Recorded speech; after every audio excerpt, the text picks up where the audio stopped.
ನಮಸ್ಕಾರ ಎಲ್ರಿಗೂ. ನಾನು ಈಗಾಗಲೇ ಎಷ್ಟೋ ಯಂತ್ರಗಳ ಬಗ್ಗೆ ನಿಮಗೆ ತಿಳಿಸ್ಕೊಟ್ಟಿದ್ದೀನಿ, ಹಾಗೆ ಮಂತ್ರಗಳ ಬಗ್ಗೆ ಕೂಡ ತಿಳಿಸ್ಕೊಟ್ಟಿದ್ದೀನಿ. ನೀವು ಯಾವುದೇ ಯಂತ್ರ ತಯಾರಿಸಲಿ ಅಥವಾ ವಿಗ್ರಹಗಳನ್ನ ಮನೆಗೆ ತರ್ತೀರ, ಕೆಲವೊಬ್ಬರು ಪಂಚಲೋಹದಾಗಿರ್ಬೋದು, ಬೆಳ್ಳಿ ವಿಗ್ರಹಗಳಾಗಿರ್ಬೋದು, ಹಾಗೆ ಸ್ಫಟಿಕದ ವಿಗ್ರಹಗಳೇ ಆಗಿರಲಿ, ಯಾವುದೇ ವಿಗ್ರಹಗಳನ್ನ ನೀವು ಮನೆಗೆ ತಗೊಬನ್ನಿ. ಆದರೆ ಅತಿ ಎತ್ತರವಾದ ವಿಗ್ರಹಗಳನ್ನ ತಗೊಬರಬಾರ್ದು. ನಮ್ಮ ಅಂಗೈಲಿ ಮುಷ್ಟಿಲಿ ಮಡಚಿದ್ರೆ ಎಷ್ಟು ಬರುತ್ತೆ ಅದರೊಳಗೆ ಆ ವಿಗ್ರಹಗಳು ಕೂತ್ಕೋಬೇಕು. ಅಷ್ಟು ಎತ್ತರದ್ದು ಮಾತ್ರ ನೀವು ತರಬೇಕು. ತುಂಬ ಎತ್ತರದ್ದೆಲ್ಲ ತಗೊಬಂದರೆ ನೀವು ಅದಕ್ಕೆ ತಕ್ಕಂತೆ ಪೂಜೆ ಮಾಡಬೇಕು. ದಿನ ನೈವೇದ್ಯ ಆಗಲಿ ಅಭಿಷೇಕ ಆಗಲಿ ಮಾಡ್ತಾ ಇರಬೇಕಾಗುತ್ತೆ. ಪ್ರತಿದಿನ ದೇವರಿಗೆ ನೈವೇದ್ಯ ಅನ್ನೋದು ಇಡಲೇಬೇಕಾಗುತ್ತೆ. ಇನ್ನು ಅಭಿಷೇಕ ಅಂತ ಹೇಳಿದ್ರೆ ಕೆಲವರಿಗೆ ಸಮಯದ ಅಭಾವ ಇರುತ್ತೆ, ಆದ್ದರಿಂದ ಅಭಿಷೇಕ ಎಲ್ಲ ಮಾಡೋಕ್ಕಾಗಲ್ಲ ಅಂತ ಇದು ಮಾಡ್ತೀರಾ. ಅದಕ್ಕೆ ನಿಮಗೆ ತುಂಬ ಚಿಕ್ಕ ಚಿಕ್ಕ ವಿಗ್ರಹಗಳನ್ನ ಮನೆಗೆ ತನ್ನಿ. ಹಾಗೆ ನೀವು ಯಾರಾದರೂ ಸಾಧಕರು ಯಂತ್ರಗಳು ಬರಿತಾ ಇರ್ತಾರಲ್ವ, ಅಥವಾ ನೀವು ಮನೇಲಿ ಈಗ ತುಂಬ ಯಂತ್ರಗಳ ಬಗ್ಗೆ ನಾನು ತಿಳಿಸ್ಕೊಟ್ಟಿದ್ದೀನಿ, ನೀವೇ ಮನೆಯಲ್ಲಿ ತಯಾರಿಸ್ಕೋಬೋದು ಅಂತ. ನೀವೇ ಮನೆಗಳಲ್ಲಿ ಏನಾದರೂ ಯಂತ್ರಗಳನ್ನ ತಯಾರಿಸಿ ಕಟ್ಟೋದಿದ್ದರೆ ನೋಡಿ, ಈ ಭಗವತಿ ಯಂತ್ರ ಕೂಡ ನಿಮಗೆ ಒಂದು ಒಳ್ಳೆ ಉಪಯೋಗಕ್ಕೆ ಆಗಿಬರುತ್ತೆ. ಈ ಯಂತ್ರದಿಂದ ಏನು ಉಪಯೋಗ ಅಂತ ಹೇಳಿದ್ರೆ, ನೀವು ಯಾವುದೇ ಯಂತ್ರ ಬರೀಲಿ, ಸರ್ವ ಯಂತ್ರಗಳಿಗೂ ಪ್ರಾಣ ಪ್ರತಿಷ್ಠೆಯನ್ನು ಉಂಟು ಮಾಡುವಂಥ ಯಂತ್ರ ಆಗಿರುತ್ತೆ. ನೀವು ಪ್ರಾಣ ಪ್ರತಿಷ್ಠೆ ಮಂತ್ರನ ಕೊಟ್ಟಿದ್ದೀನಿ ನಾನು, ಅದನ್ನ ನೀವು ಅಭ್ಯಾಸ ಮಾಡಿಕೊಂಡು ಹೇಳ್ಕೋಬೇಕು ಅಂತ ಹೇಳಿದ್ದೀನಿ. ಅದ್ರ ಜೊತೆಗೆ ನೀವು ಇದೊಂದು ಯಂತ್ರನ ಕೂಡ ಬರೆದಾಕೋದ್ರಿಂದ ನೀವೇನು ಬರೆದಿರ್ತೀರ ಯಂತ್ರ, ಅದಕ್ಕೆ ಯಾವುದೇ ದೋಷ ಇಲ್ಲದೆ ಅದಕ್ಕೆ ಪ್ರಾಣ ಪ್ರತಿಷ್ಠೆ ಅನ್ನೋದು ಆಗುತ್ತೆ. ಆದ್ದರಿಂದ ನೀವು ಮನೆಗೆ ಯಾವುದೇ ವಿಗ್ರಹಗಳನ್ನ ತಂದರೂ ಕೂಡ ಆ ವಿಗ್ರಹದ ಕೆಳಗೆ ಈ ಭಗವತಿ ಯಂತ್ರನ ನೀವು ಬರೆದಾಕೋದ್ರಿಂದ ವಿಗ್ರಹಗಳಿಗೆ ಕೂಡ ಪ್ರಾಣ ಪ್ರತಿಷ್ಠೆ ಅನ್ನೋದು ಆಗುತ್ತೆ. ಈಗಾಗಲೇ ಇನ್ನೊಂದು ಪ್ರಾಣ ಪ್ರತಿಷ್ಠೆ ಯಂತ್ರವನ್ನು ಕೊಟ್ಟಿದ್ದೀನಿ, ಮಂತ್ರನೂ ಕೊಟ್ಟಿದ್ದೀನಿ, ಅದು ಹೇಳ್ಕೊಬೋದು. ಅದ್ರ ಜೊತೆಗೆ ಇದು ಬರ್ಕೋಬೋದು. ಇದಕ್ಕೆ ನೀವು ಯಾವುದೇ ರೀತಿ ಮಂತ್ರ ಅಂತ ಇಲ್ಲ, ನೀವೀಗ ನೋಡ್ಬೋದು ಯಾವುದೇ ಮಂತ್ರ ಇಲ್ಲ ಇದಕ್ಕೆ.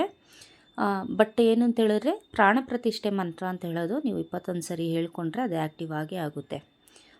ನಂತರ ನೀವು ಯಾವುದೇ ಯಂತ್ರಗಳನ್ನ ಬರಿಬೋದು. ಈಗ ವಶೀಕರಣದಾಗಿರ್ಬೋದು, ಅಥವಾ ಆಕರ್ಷಣೆ, ಉಚ್ಚಾಟನೆ, ಸ್ತಂಭನ, ಈ ಭೂತ ಪ್ರೇತ ನಿವಾರಣೆ ಯಂತ್ರಗಳನ್ನೇ ಬರಿಬೋದು. ಅಥವಾ ದೃಷ್ಟಿಗೆ ತಾಗಬಾರ್ದು ಅಂತ ಯಂತ್ರಗಳನ್ನ ಮಕ್ಳಿಗೆ ಹಾಕ್ಬೋದು, ಅಥವಾ ದೊಡ್ಡವ್ರಿಗೂ ಕೂಡ ಬರಿಬೋದು.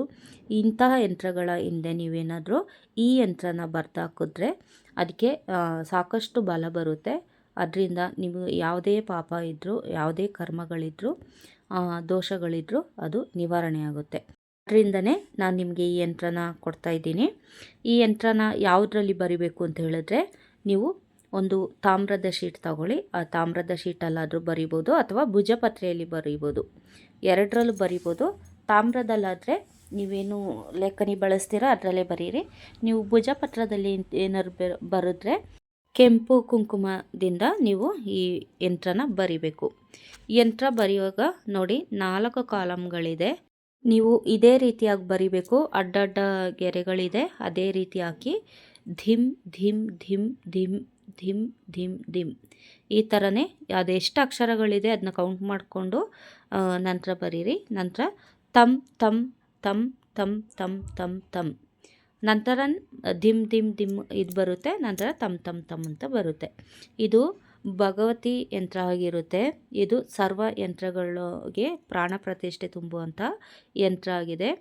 ಈ ಯಂತ್ರನ ನೀವು ಬರ್ಕೊಂಡು ನೀವು ಯಾವುದೇ ಯಂತ್ರಗಳನ್ನ ಬರೀರಿ ಅಥವಾ ವಿಗ್ರಹಗಳ ಹಿಂದೆ ಇಡ್ಬೋದು. ಯಂತ್ರಗಳ ಜೊತೆ ಈ ಯಂತ್ರನೂ ಕೂಡ ಸೇರಿಸಿ ಕಟ್ಟೋದ್ರಿಂದ ಇದು ಬೇಗ ಫಲ ಕೊಡುತ್ತೆ.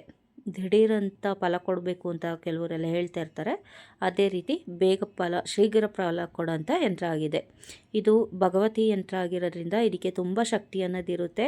ನೀವು ಶುಚಿಭೂತರಾಗಿ ಇದಕ್ಕೆ ಪಂಚಪಳ್ಳಾರಗಳನ್ನ ಇಟ್ಟು ನೈವೇದ್ಯಕ್ಕಿಟ್ಟು ಯಂತ್ರ ಎಲ್ಲ ಬರೆದಾದ್ಮೇಲೆ ಇದಕ್ಕೆ ಪೂಜೆ ಮಾಡಬೇಕು. ಪೂಜೆ ಎಲ್ಲ ಮಾಡಿ ನಂತರ ಇದನ್ನ ನೀವು ಯಾವುದೇ ಯಂತ್ರನ ತಯಾರಿಸಿದ್ರೂ ಅದ್ರ ಜೊತೆಗೆ ಈ ಯಂತ್ರ ಕೂಡ ಹಾಕಿ ಕಟ್ಟೋದ್ರಿಂದ ನಿಮಗೆ ಬೇಗ ಫಲ ಅನ್ನೋದು ಸಿಗುತ್ತೆ. ಈ ವಿಡಿಯೋ ನಿಮಗೆ ಇಷ್ಟ ಆಗಿದೆ, ಉಪಯೋಗಕ್ಕೆ ಬಂದಿದೆ ಅಂತ ಅನ್ಕೋತೀನಿ. ಈ ವಿಡಿಯೋ ನಿಮಗೆ ಇಷ್ಟ ಆಗಿದ್ದರೆ ಲೈಕ್ ಮಾಡಿ, ಹಾಗೆ ಇನ್ನೊಬ್ರಿಗೂ ತಿಳಿಲಿ ಶೇರ್ ಮಾಡಿ, ಹಾಗೆ ಸಬ್ಸ್ಕ್ರೈಬ್ ಮಾಡೋದು ಮರಿಬೇಡಿ. ನಿಮಗೆ ಇದ್ರ ಬಗ್ಗೆ ಯಾವುದಾದ್ರೂ ಡೌಟ್ ಇದ್ದರೆ ಕಮೆಂಟ್ ಬಾಕ್ಸಲ್ಲಿ ಖಂಡಿತವಾಗ್ಲೂ ತಿಳಿಸಿ, ಅದಕ್ಕೆ ನಾನು ಉತ್ತರ ಕೊಡ್ತೀನಿ.